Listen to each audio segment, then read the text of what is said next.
Childhood and Education, Number 10, Behaviors, by Zvi Moshowitz, June 23, 2025.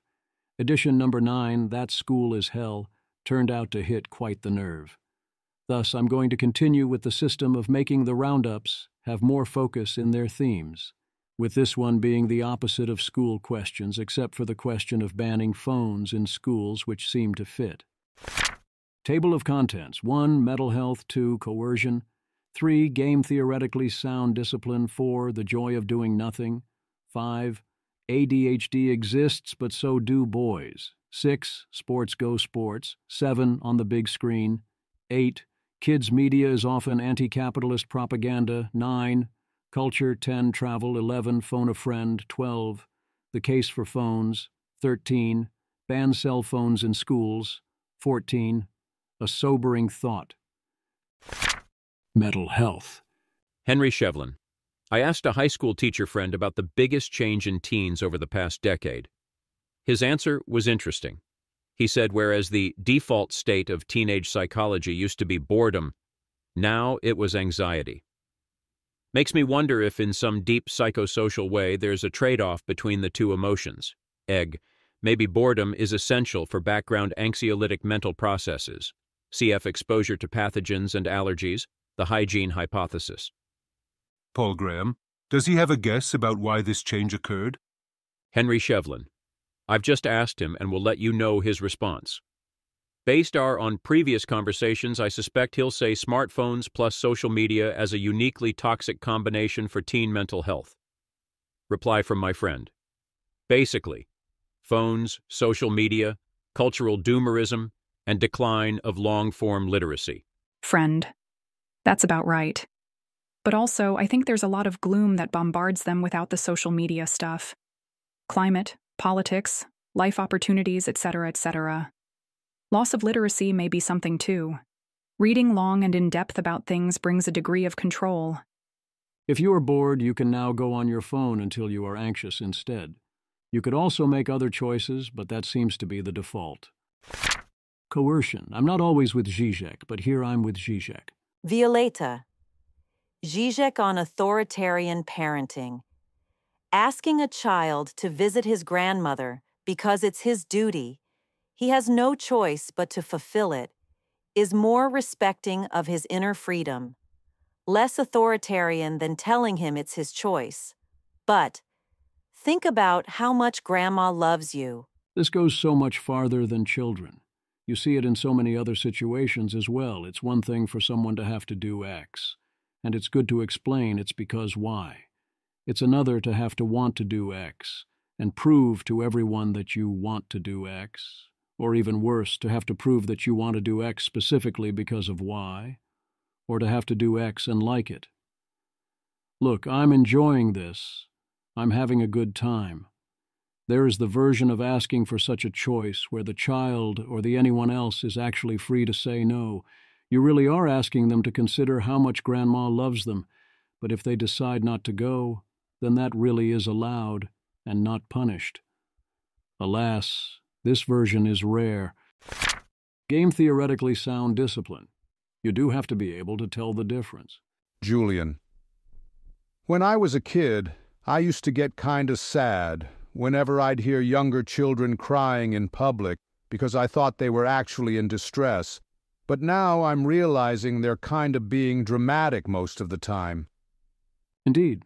Most of the time that children are acting like they are in acute distress, and they are not rather obviously in actual acute distress, they are doing a strategic action to create the outcomes and incentives they want, or following through on their negotiating positions to establish credibility and so on. I have mad respect for that. You must respond in kind as needed. You are still the adult. You can tell, if you pay attention, which is which. If school really is hell, or there is otherwise something really wrong. It will rapidly become clear that this is the case. I strongly endorse the principle that if you are exercising your authority as a parent, or have made your final decision, you need to own it. You should not pretend to be seeking consensus or manufacturing consent. It does not help anyone to pull a "but thou must." Mason. I get this perspective, but I think it's a really bad idea to ask your kids permission for something when you know that you are not going to be accepting a no. Zach, yeah, seems to optimize heavily for kindness at the expense of honesty. Mason. I don't know to what extent kids internalize this stuff, and I do think the idea that parental verbiage can ruin children is overplayed, but I definitely do not want my kids getting the idea that asking for permission is a game that ultimately ends in a yes no matter what. Kelsey Piper. If you're exercising authority as the parent, I think it is important to acknowledge that you're doing that and do it. Out of profound discomfort with the exercise of authority, people want to pretend everything is consensual, but this can just amount to making consent fake. There will, of course, be situations where you start out asking, and then at some point you are no longer asking because time runs out or the situation otherwise changes. Again, one should be clear and not give false choices. The joy of doing nothing. NYT. Is it okay for your kids to rot all summer? Some parents are choosing to forego high-intensity camps and activities for their children in favor of weeks of unplanned time. Call it kid rotting. Catherine Boyle. All I remember about my 90s summers is sleeping in until The Price is Right came on. By August, I knew all the characters on The Young and the Restless. I don't remember a babysitter, an alarm clock, or anyone worried about screen time. It's okay for your kids to be bored. Mason.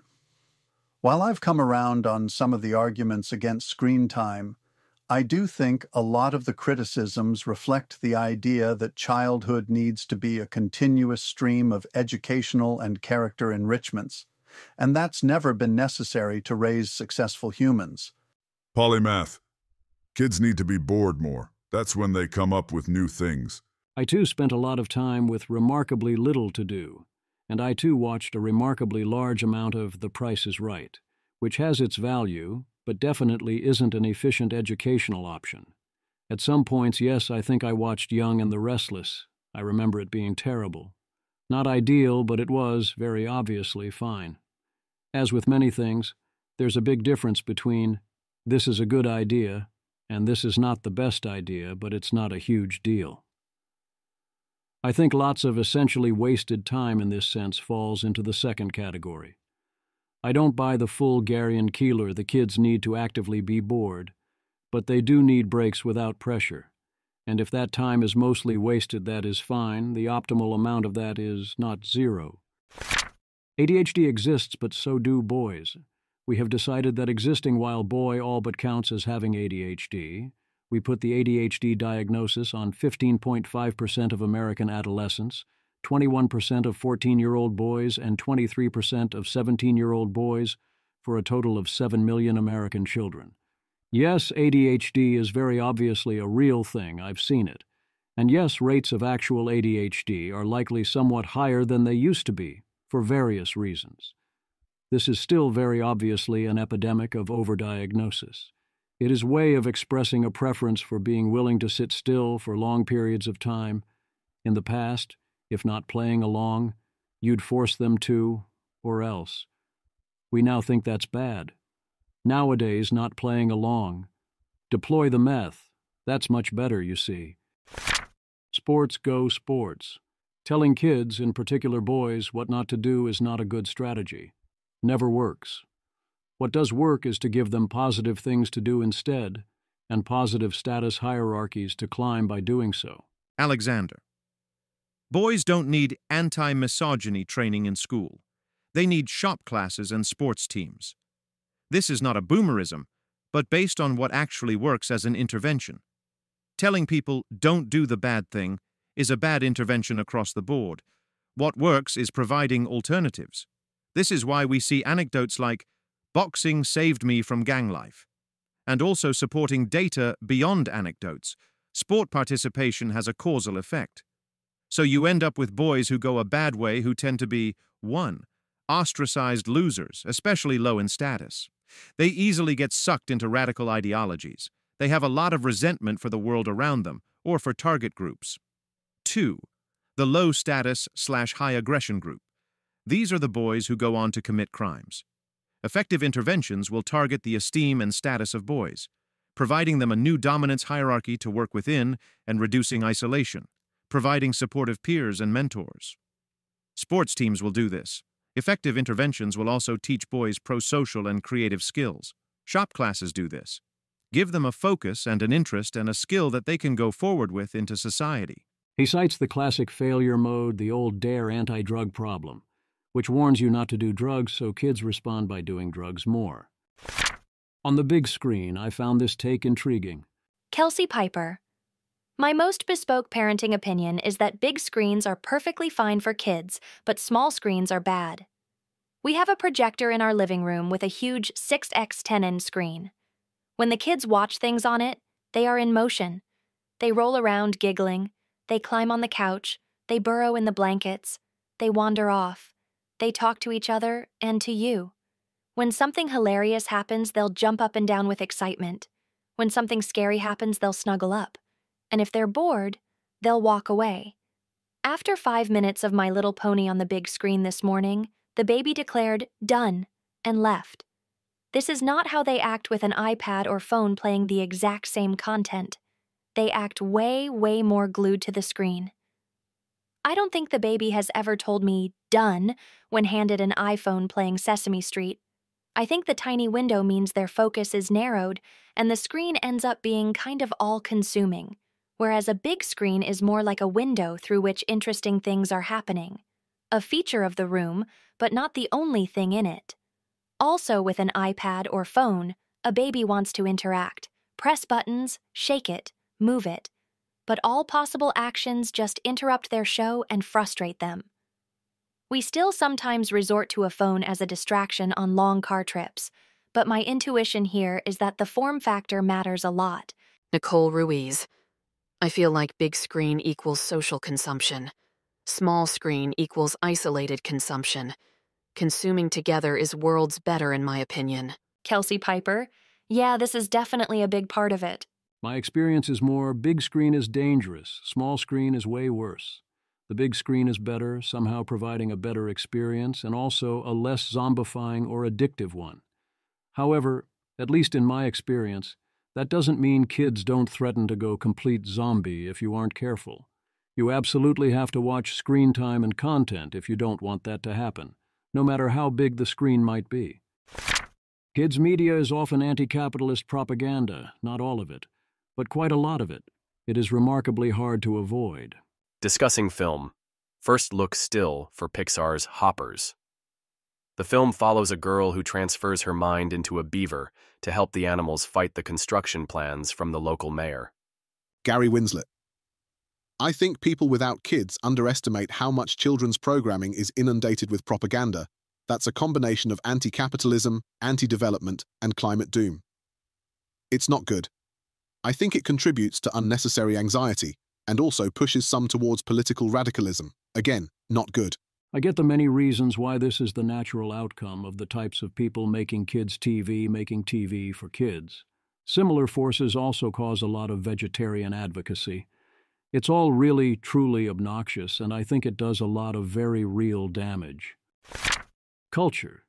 Content consumed by children used to be made by adults, whether or not it was aimed at children, and was generally not ephemeral or optimized too hard for short-term engagement, which gave motivation and opportunity to learn references and cultural touchstones.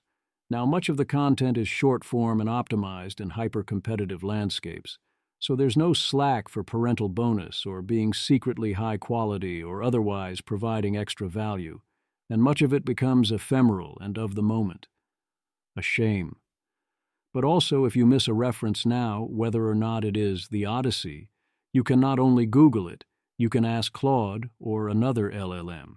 And most entertainment is easy to pause, so you can ask, and this should get even easier and better over time. By the end of 2025, the AI should automatically see the content you're watching and understand the context of your questions, which you'll ask in voice mode, and so on. Movies are designed for everyone to be off their phones, so they'll be the exception. But this should give us the opportunity to do much higher-level stuff once people get used to it, since no one need get lost. I can't even with, for example, War and Peace. I don't want to have to try and keep track of all that. But once I get a daylight computer, I probably won't have to. And if you ever don't get what something I say is referencing, or it seems like there's another level to it, and it's very clearly not explained and you're curious, asking Claude is probably a good idea. I'm often very intentionally not explaining, IYKYK, etc. The problem is if kids go the other way and don't want to know the references. Travel. This model seems very right. Cartoons hate her. An unfair but nevertheless true reality of being a grandparent is that your adult children with a baby or toddler will not visit you nearly as often as you should visit them, provided you're physically able. This was an issue of conflict with my in-laws. They were like, "We visit you all the time, and you don't visit us." One of our kids has extreme motion sickness, BTW. Eventually, they were like, "Fuck it, we're moving to your town." Lowell. Mason. Depending on the children and their ages, there is a certain amount of time in the car that you can anticipate everything will be fine. For us, right now, that's 35 minutes. After that, we're operating purely on God's mercy. If you want to see your grandkids, or generally see someone with young kids, on the regular, you need to be willing to come to them more often than not. That's life. Phone a friend. Alice Evans. What do a U.S. 20-year-old and a 60-year-old have in common? They spend about 6 hours a day alone. Is the rise of solitude hurting our mental health? New graphs by the great John Byrne Murdoch. Image. This image shows 3 charts comparing socializing patterns between 2010 and 2023, revealing that people across all age groups in the US, UK, and Europe are spending significantly more time alone and socializing less frequently. The data demonstrates a particularly dramatic increase in solitary time among younger people, with young adults in 2023 spending nearly as many hours alone per day as older adults, representing a substantial shift from the 2010 baseline, where younger people were much more social. Young U.S. men are increasingly spending time alone. We are all free agents. You may reply, stop judging and let people embrace what makes them happy. Great point, but does spending time alone make people feel fulfilled? But when asked to rate a range of activities, people tend to say that gaming and social media are the least meaningful. Social activities are generally ranked as more meaningful. Image. This chart plots the change in time spent on various activities between 2010 and 2023 against how meaningful young adults rate those activities, with red circles representing solo activities and blue circles representing social activities. The data reveals a concerning pattern where young adults have increased time spent on less meaningful solo activities like gaming and social media, left side, while decreasing time spent on more meaningful social activities like socializing and childcare, right side. That's a hell of a graph. Walking is surprisingly meaningful. As is watching TV or movies with others, that gets you almost to 4 on this scale. And I love my kids, but bathing and looking after are almost as meaningful as playing with, and better than anything else. And doing homework together is a 4.6, and alone it's a 4.2. Homework? I could go on. Yeah, I don't know about this chart. I do still buy the core premise that the things we do with others tend to be more meaningful and that we're doing less of them. People consistently report higher life satisfaction when they are being more social. So, using just the change in socializing, 2010 versus 2023, his model predicts the observed age curves in life satisfaction. Image. This image compares modeled versus observed data on life satisfaction by age in the U.S. between 2010 and 2023, showing that a model based solely on changes in socializing patterns, left chart, closely predicts the actual observed decline in young people's well-being, right chart.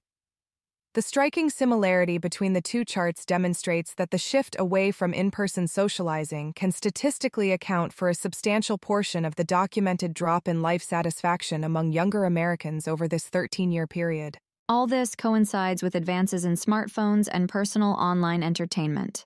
Social media and gaming are designed to be addictive, like gambling, drinking, or nicotine, phones buzz with excitement, call us over, and many people get sucked in, even if they later feel worse. Let me share some related research from Pew. A quarter of Black and Hispanic U.S. teens say they use TikTok and YouTube almost constantly.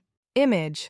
This chart shows significant racial disparities in social media usage among U.S. teens, with Black and Hispanic teenagers reporting much higher rates of almost constant usage across platforms compared to white teens.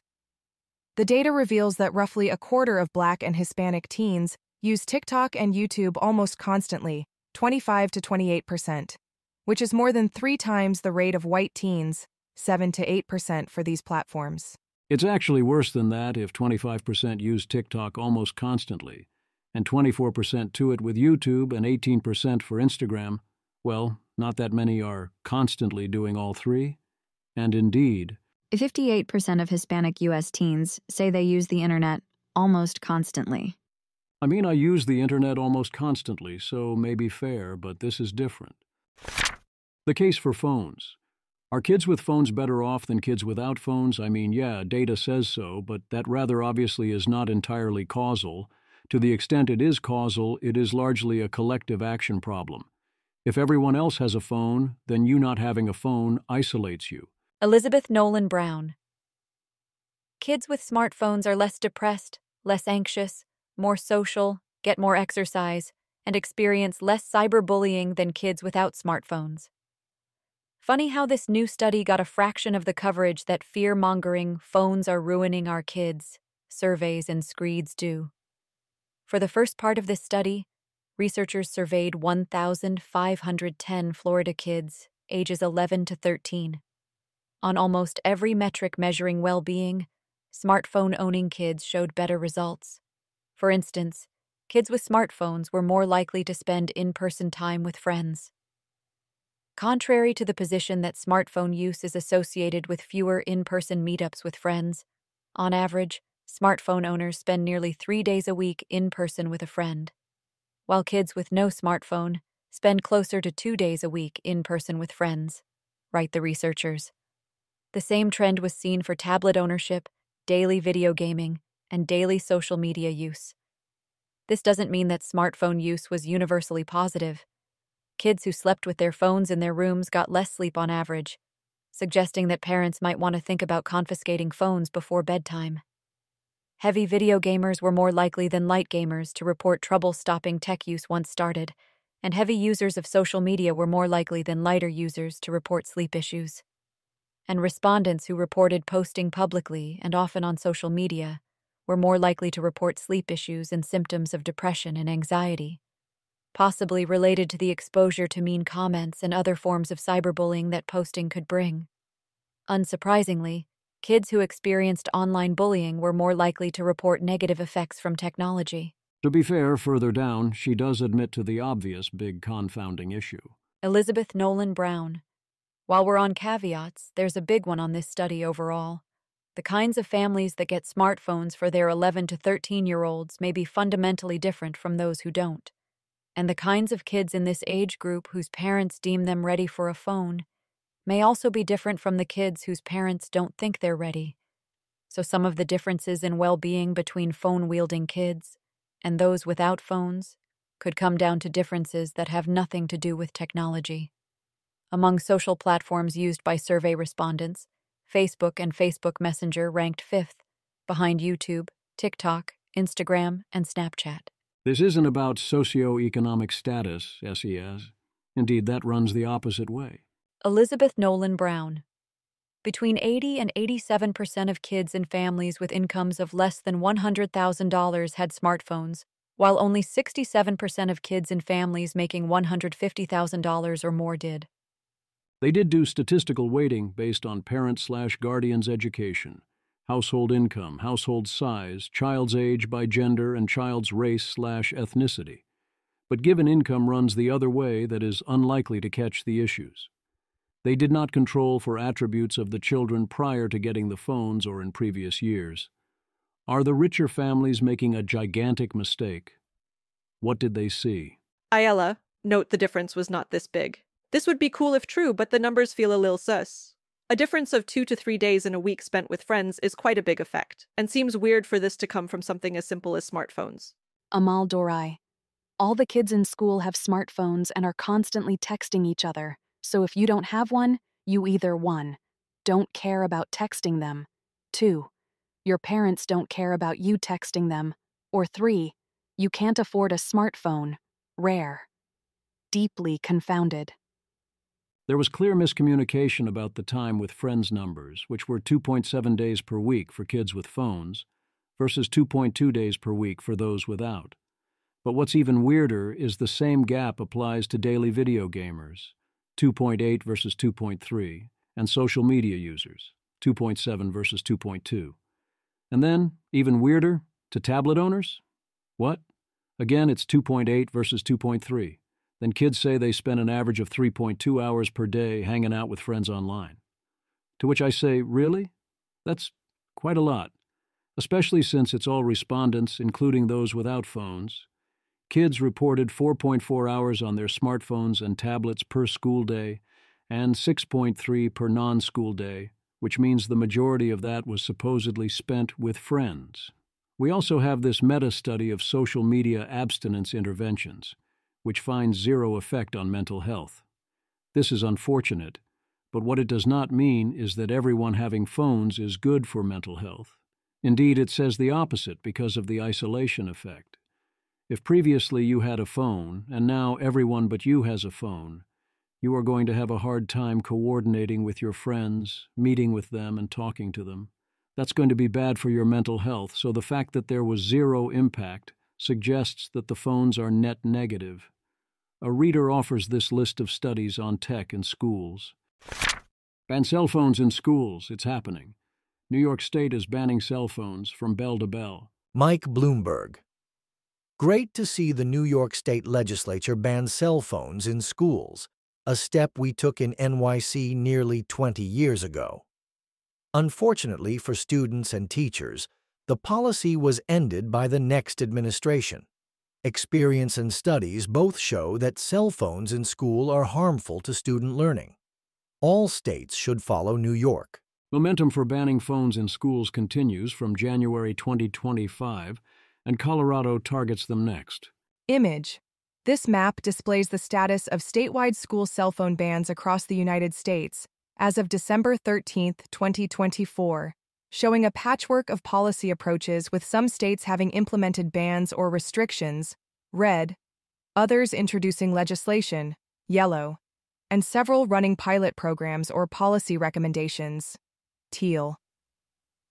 The data reveals that while momentum is building nationwide, with activity in most regions, a significant number of states still have no cell phone ban policies in place, gray, indicating this remains an evolving policy landscape. For those wondering what to do now, a school offers a guide. Question: Am I permitted to use smoke signals to communicate? Answer: No. That would create an indoor air quality concern. Question: Could I use a carrier pigeon to send messages? Answer: Previously asked and answered. Unfortunately, per various redacted circulars, animals are not permitted on property. Question: Would I be permitted to use a SCR 578, 500 kHz radio transmitted to send messages in Morse code during the school day? Answer: I don't even know what this is. Let's talk. Question: Will banning cell phones cause Verizon's stock price to drop? Would you recommend divesting from the company before the ban goes into effect? Answer: I am not authorized to offer investment advice. Question: Let's say I am caught with my cell phone during 6th period, and so am required to surrender the phone at the start of the following day. If I go home and replace every single component in the phone with a replacement, is this still the same cell phone? How does the school plan to address this Grecian philosophical dilemma? Answer: Does it have the same phone number? Rob Wilbin. Ezra Klein. Today saying social science can't settle whether kids on phones/social media is harmful reminded me of Tyler's interview W. Height. Cowan pushed back hard, but, unusually, his own audience wasn't having a bar of it.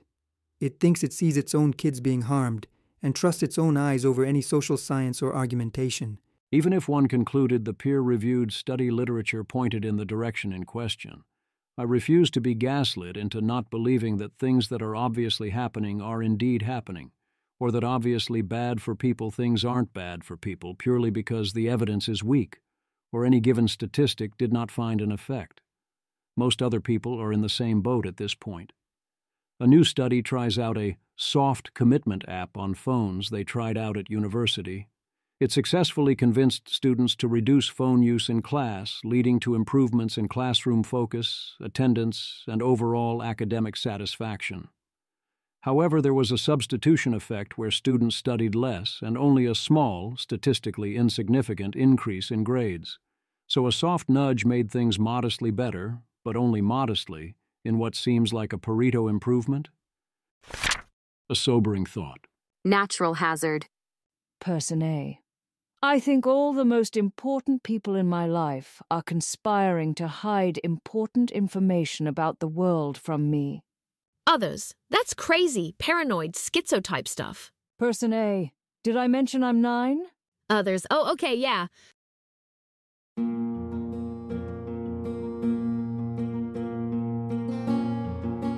This has been an episode of the Don't Worry About the Vase podcast. If you enjoyed this podcast, please visit thezv.substack.com to support the author. If you enjoy having AI-narrated episodes, please note this is a listener-supported podcast. To receive new posts and support the cost of creation, consider becoming a subscriber at dwatvpodcast.substack.com. Thanks for listening.